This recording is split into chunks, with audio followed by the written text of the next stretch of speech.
You're on Why the does bottom, Nick mate. get the top one? We terrorise each It's other. because I'm lighter. If he was on the top bunk would come down. Yeah. Bottom bunk makes a quick escape. Then I hear like two guys laughing upstairs. Dum, dum, dum, dum.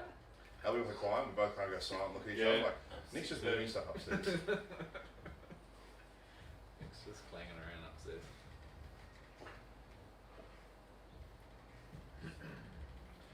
I see a 3-0 on there.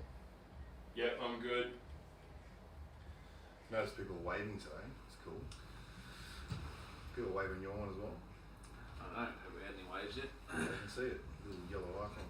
I've got 20/20 vision eyes. It's like Maverick from fucking Top Gun. You're missing the stash. You can't grow a stash, bro. You can't grow a stash with a fucking bald head because then it'll be called Stone Cold Steve Austin. Hey, you sure 316. Or Goldberg. When the music comes in, I see him training, have to run out with a goatee and a fucking bald head. Goldberg kicks the fireworks. Tears the hair As you from come your out of the office.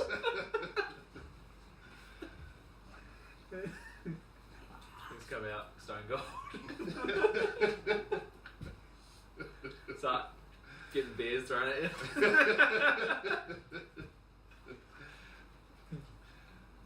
Alright, Sammy. What questions do you have for us today? The first one's for you, Sam. What do you look for in a man as a life companion?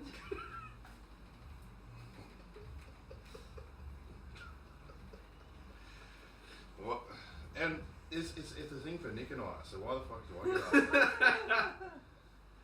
I swear, like, when I do these fucking questions and shit, I give gay vibes, because that's all I get asked. I never get asked gay things. They just want to know their way in. You are involved in a sport which involves you standing on stage in a G-string, so it's... I remember the first time I had a coach and I went to his house and I came back and I was like, oh, where were you? I'm like, oh, just doing check-ins, for a bodybuilding show. Oh, you coach? Male? I'm like, yeah. And she's like, oh, like a lot of those guys are gay, right? Straight off the bat.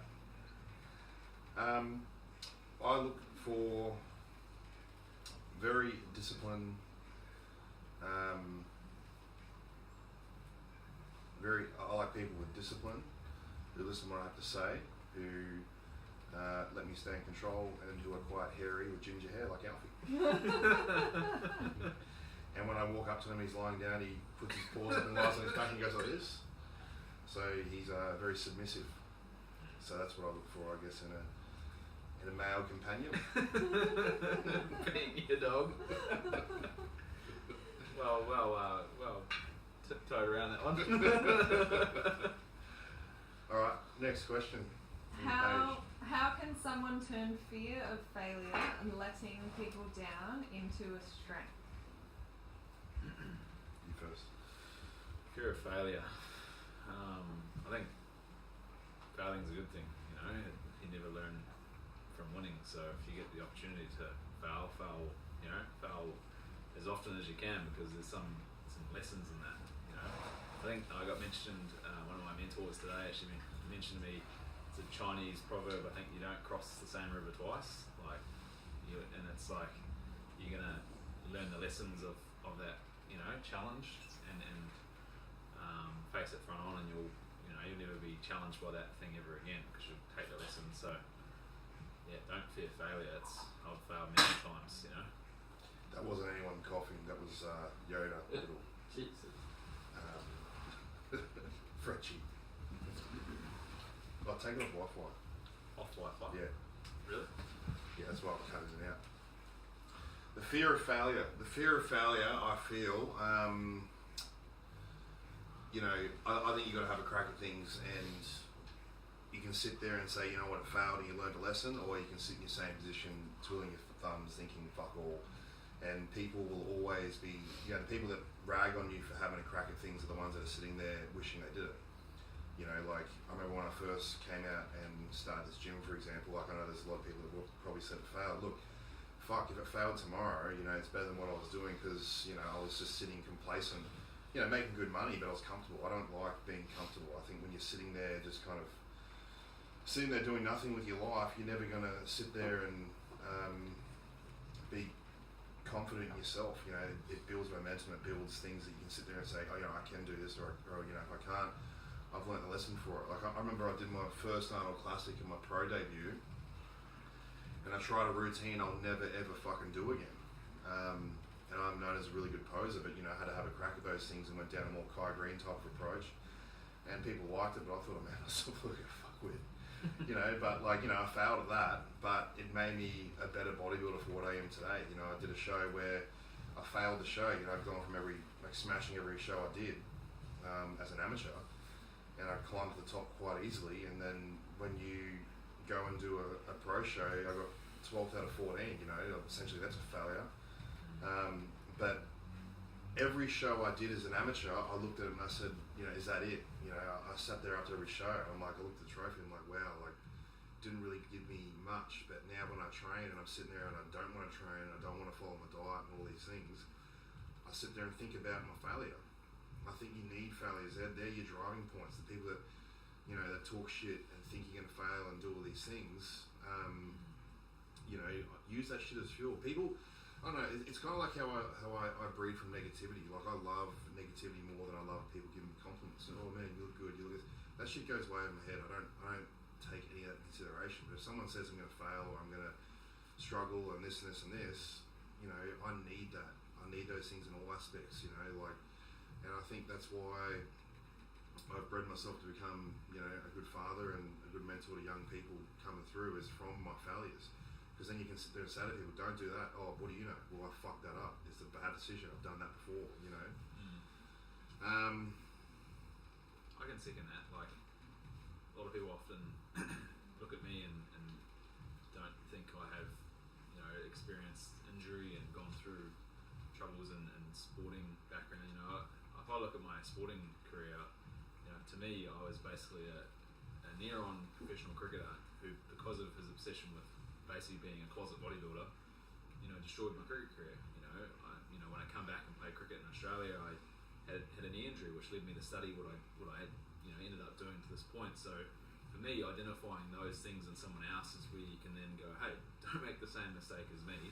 Don't go down the path that's going to compromise you, you know, like it once compromised me. And that's, you know, if you start to identify those things in other people, it gives you the opportunity to be able to be, you know, rather than be reactive, you can be proactive to, you know, changing someone else's future. And I think, you know, without those failures from my own sporting history and from my own experiences, I would never be able to influence someone else, you know. Next. With a prolapse disc, is recovery possible without surgery? Yeah, look, like, things with disc and anything that's a major back injury is going to take, it's definitely credit to the individual coming back from a major back injury. Anyone that's had a major back injury is going to, you know, tell you straight off the back that it's not an easy injury to come back from. You know, thing with your lower back, thing with anything that's lower extremity, you're constantly loading it and you're constantly compromising it on a daily basis. So depending on the individual, there's obviously different methods. I've had individuals where I've rehabbed disc bulge to you know, full disc herniation to degenerative discs to anything that's sort of like where most professionals are saying, hey, no, this needs a surgical procedure. I've got the individual back to a point where they feel as though I don't actually need surgery and I'm living my day-to-day. Whereas the MRI scan might show you some differences, but it's... Before I've any of you fucking idiots listening to this live come out and say, Nick McCallum just said, you know, he can fix a fucking back problem.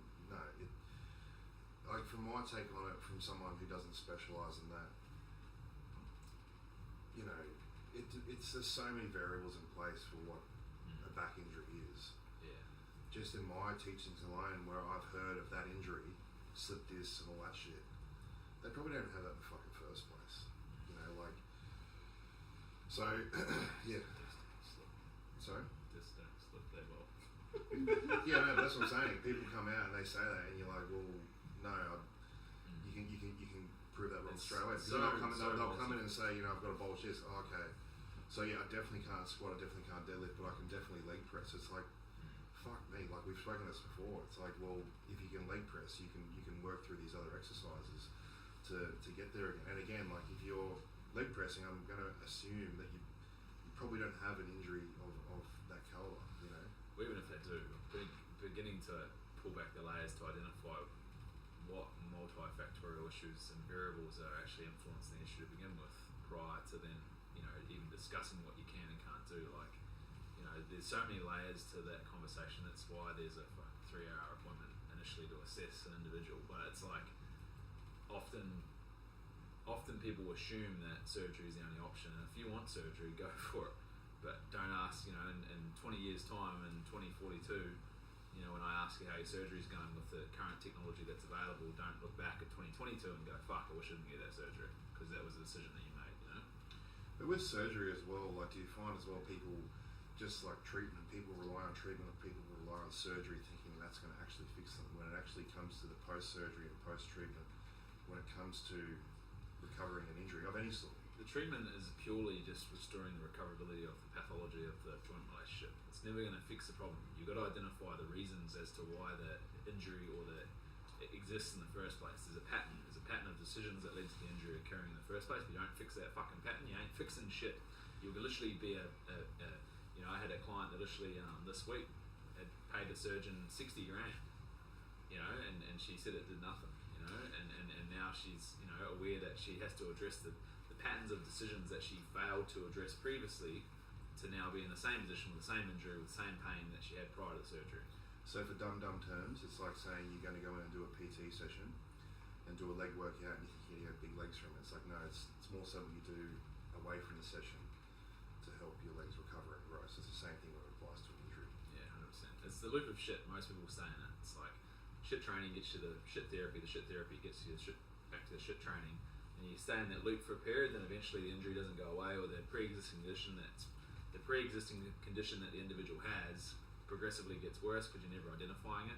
And the old adage is the way that most people look at injuries, like, oh, I'll just have a week off, or I'll just reduce my volume. Well, that's not fixing shit. You're just reducing your fucking volume. So you're decreasing your exposure to the things that are potentially causing a problem. Then you go back the subsequent week or the subsequent weeks after, and you're still prioritizing the same shit that causes the fucking problem. So it's like you don't get out of that loop, and then eventually the physical therapist can't get you out of that loop, or can't get you restoring the recoverability of the joints, so they just flick you and they go, oh, go see the surgeon. Here's my coupon to get a fucking kickback. I thought it was getting hot in here because the aircon's off. The aircon's on. It's all getting quite hot next to me. I can feel it. Next question. Best exercises to grow glutes and hamstrings if you have lower back issues. Okay, so the conversation with that, straight off the bat, is if you've got lower back issues, there's probably a big conversation around what you've been doing prior to that, and this is the reason why you're now looking at the best exercises to train your hamstring and glutes. So I had a conversation on this. Probably best to do hip thrust, sorry. I'm gonna leave. In terms of training the glutes and hamstrings, you gotta understand the main functions of the glutes and hamstrings. Like most, particularly girls that come in and see me, they've never trained any form of hip extension, or if they have, they credit one exercise, their hip thrust, which involves knee extension as well. So it's not purely just it's a mid-range glute exercise, and a mid-range or a partial knee extension. So if you're crediting that to your glute growth, I'm sorry, you've gone from probably prioritizing 101 variables which train your quads, and then now you're starting to prioritize one exercise which has increased your ability to extend the hip, and now you're saying your glutes have grown to a greater degree. Now there's Instagram coaches out there that will say, oh, you can't do this because it's going to develop your hamstrings, you can't do that. If you train the function of the hip and the extension of the hip, and then you train the function of the hip in abduction and external rotation, there's the primary actions of the glute. And then you look at, okay, well, the hamstring assists in hip extension. So identifying, okay, which exercises are predominantly prioritizing, hip extension. Anything that's a 45-degree trunk and more flexion increases the stretch on the glutes, puts the glute in a fully lengthened position. Anything that's more vertical than a 45 degrees, so your high stance leg press ain't a fucking glute exercise. Your lunge ain't a fucking good exercise. Your squat ain't a fucking good exercise. So anything that's more vertical than 45 degrees is probably predominantly producing tension in the front of the hip or the anterior side of the leg, and as a result, it's So probably if you trunk ankles horizontal, that means a hip thrust would work well, wouldn't it? Hip thrusts are good, aren't they? okay. You want to talk about hip thrusts? do you want to go there? Why don't I like hip thrusts? Why is because predominantly most people that prioritise them have never prioritised any other form of hip extension. Now they're crediting one exercise as being the predominant thing that's led them to having glutes. The reason that hip thrusts are even a thing is because some guy who has no glutes decided to start marketing them. You know, throw down a bunch of research, and we've had conversations about this man and that individual, and you know, he realised really quickly that I was not certainly, you know, born yesterday, and you know, so if you're going to prioritise a mid-range glute exercise, you best have the ability to be able to control and place a barbell on your hips. We're not talking. I'm just G'ing up, right? We all know, well, not everyone watching, but yeah, if you're going to place a barbell on your hips and go into extension of the hip, you best hope that your pelvic stability around being able to control posterior rotation and anterior rotation are relatively good. in short, it's not the best exercise to use for when you're coming out of a back injury. We are trying to talk about the original question, which is hams and glutes with a back injury. We need to be teaching the process of hip extension movements. Yeah, and That's the key. isolated and integrated versions of that. So like single joint versus multi-joint. You wouldn't expose someone with a back injury to more complex exercises. You'd probably break it down. Correct. Reverse engineer it. Yeah. Next question. It's hot in here. Fuck. How do you fix tight hip flexors? Assess the individual and treat them as an individual. So you have to have an assessment on that one. I think, you know, look, you can start things through stretching and rolling, etc. But there's so many. Why do you have tight hip flexors? Tension and balance, length and balance. Try and find out more. Assess them. Could be a weakness in the abdominals. Could be leading on prioritization over what you're doing in your strength training, the exercises you're using most of. Could be I'd say it's usually the overuse. I think quad movements are the biggest, from what I've seen, overuse in quad work. Because people forget as well how much quads are being used in these exercises as well. So, you know, for the most part, when you're, you know, training your quads all the time, those areas are going to tighten up. Hence the lack of strength through your abdominal wall and the tightness through. Next. What do you guys do when you are not in the gym?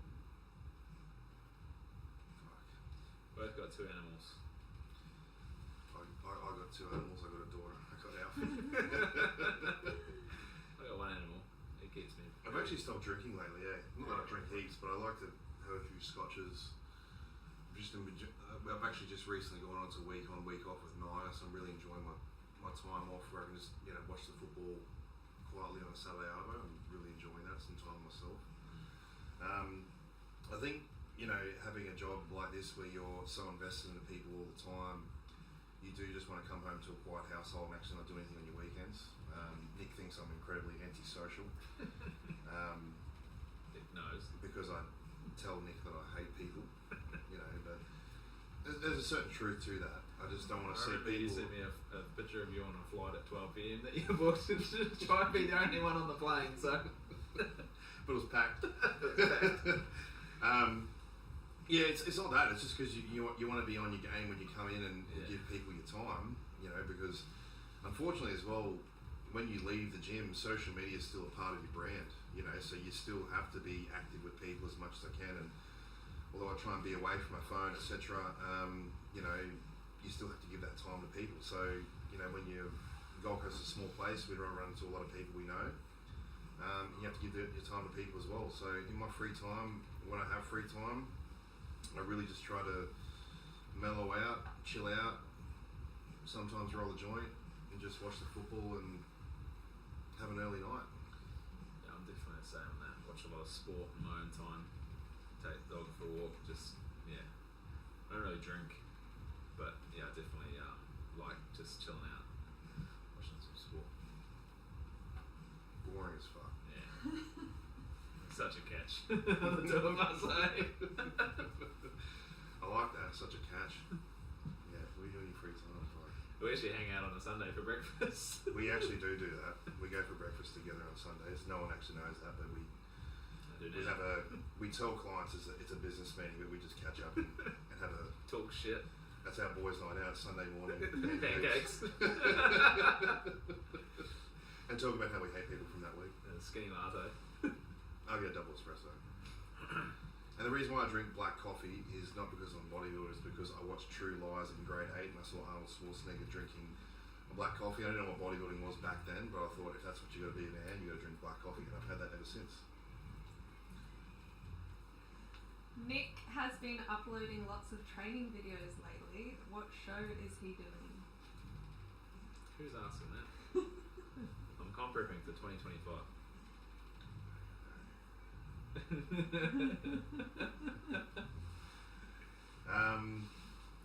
Nick always trains hard. I had a guy the other day who goes to me, "Oh, I didn't realise you train." I go, "Excuse me?" Wow. It's like when people come to me and say, "Hey man, you're looking leaner, you're looking a lot healthier." I'm like, "Fuck, I'm losing size." That's It's like, what do you think? I just live and breathe this shit every day and I don't fucking look after myself? Like, it's the most stupid shit ever. Nick trains harder than most. That's why I just don't post it on fucking social media for everyone to see. How do I motivate my partner to work out? That's a good one. Fuck. What do you say to that? See, it's fucked because if you buy, from a male's point of view, if I've ever had a girlfriend, and I've never done this, but if you bought her a gym membership, you just know not to do that because straight away she's like, "You trying to fucking say that I'm fat?" But if I hadn't bought Nick a gym membership, I'd be his fucking best mate for the rest of his life. You saying I'm back, man? Yeah, so it's one of those things. It's that's a tricky one. I think you know, you could start very slowly by offering to go for walks together and starting the fitness, because obviously if you're offering your partner a gym membership, it means you're not really happy with your partner's physique, which is fine. So you start things slow, start doing outdoor activities, which I'm not a fan of, but you could start doing outdoor activities and just easing it in, and then you could, after a couple of weeks, say, "Oh, we should do a training session together," you know. And then once you get the training going, look, if you like training, you know, you can keep training with me and get a gym membership. Start real slow, something like that. You can lead a horse to water. What is it? You can lead a Horse to water doesn't mean it'll drink the water, is that but right? you can make it thirsty. Mine was wrong. I heard something else. We fucked that one up. That was a shambles. There was something else I was going to say on that before I said a fucking mind blank. I love seeing couples train at the gym bar because they always fight. Which one you always You got 3 more, babe. You got 3 more. Oh, shut up. Why are you talking to me like that? I know what I'm doing. You never talk to me like this at home. I saw a punch on. Really? Yeah, I saw they're both kind of special needs or something. But she was driving the car away and she was punching him. He was punching her in the face. I was sitting out front of the gym. I'm like, wow. A couple of years ago, but Jesus. yeah. So moral of the story, probably don't train. Don't train with this. How do I break the habit of hitting snooze to get out of bed in the morning? Fuck, I can't tell you. Right, So yeah. I do that. Put your phone on the other side of the room. Yeah, I do that, and that's why I don't have my phone next to my bed, because I'm horrible at it. But if you leave your phone in the lounge room, you might not hear your alarm go off. So I always, because I have an ensuite in my bedroom, so I put the phone in the ensuite because it tends to echo and it forces you to get up. Nothing more annoying. Fuck. There's nothing worse than not getting up. Get up. Yeah, there's. Nothing worse. There's no excuse. You can't talk your way out of it. Nothing. You got nothing. We'll wrap it up on this question. Are Let's get there started. any benefits to training twice a day? I've done it. I loved it. It was awesome. I did it for about 6 months when I was in my opening stages of PT because I had a lot of free time, so I was training twice a day. I was training 6 days a week, twice a day, but was it beneficial? Probably not. I was just more, you're not training, you're exercising. I was training just because I had some free time, but was I training for performance? No. And you know, look, if you're not in the gym in there for performance for whatever sport you're in, for me, bodybuilding, you're exercising, and to me, that's just wasting time. Yeah, it's great to move your body, but if you're not objective with the reasons you're moving, you could just be, causing more problems. Whether it's increasing the amounts of fatigue that you have and running your nervous system into the ground, and from a performance standpoint, it's definitely not objective at all. I see the use in it. Like I see, gurus doing it with other bodybuilders, pro bodybuilders. But like, it's hard because I don't get to sleep 12 hours a day. So if you train in the morning, go home, get all your meals in, chill out, sunbathe, and then you go hit the rest of your session in the afternoon. I could see that. I just Some bodybuilders personally have a lazy rest of their life, though, don't they? That's what I mean. Like, I don't think those bodybuilders that have the capability to do that. If you don't kind of have that little bit of hustle in you through the day, anyway, you're not really going to give it all for a session. I don't know. Like, again, like I do go back to old school things. You look at Ronnie Coleman and all those guys. They train so hard they can only fucking train once a day. So I think there's a meaning to that as well. But even when I used to train twice a day, that second session, it really wasn't needed. I just did it because, we love training. Like, we love being in the gym lifting weights.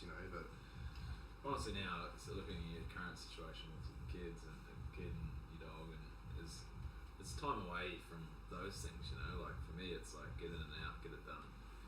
I've always trained the best when it's been once in that day. My off season's always been best for putting on muscle, and I'm training less than 5 days. Probably 4 days is peak for me. Benefits to training twice a day. Well, regardless, your food's the most important thing. But how can you can run on all cylinders firing, training twice a day? I don't really see the use in it, to be honest. But as I said, I see the other side of it. But for me, I don't really see the use in it. Not good from a performance standpoint, for sure. All right. That's us.